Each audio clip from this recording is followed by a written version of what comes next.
Orthodox stuff. Before we come on to the explosive nature that you brought into one-day cricket, how important is it for a kid, if he wants to play T20 cricket, that's the big thing in vogue, to actually have a basic technique where you can hit strong shots down the ground and stay in?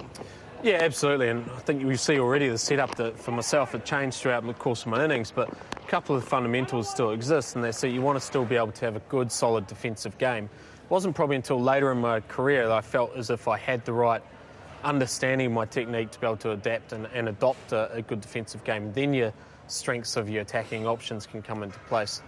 OK, just stand in the crease for us. How did you basically grip the bat at the end of your career, and why were you getting into that position?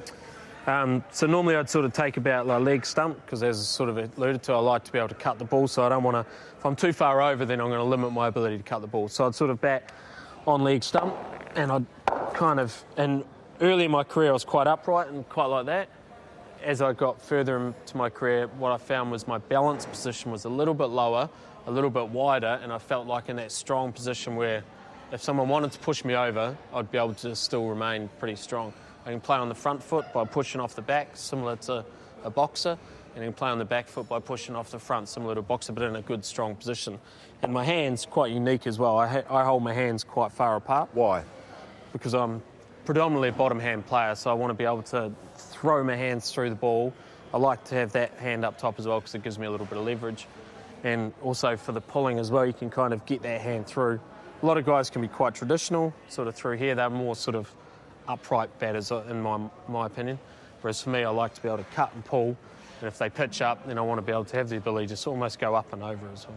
That stance, though, that's more powerful too. That was more, the first one you said you're more upright, that was more traditional, yep, very nice. Yeah. But that second stance you had, was that to give you more power? Yeah, and also I felt I could pick length up better, because for me, obviously, vertically challenged, so I felt I already knows the feeling, mate. Stand up, I couldn't really see what was going on in here, but when I was in that more powerful position, I sort of felt like when the ball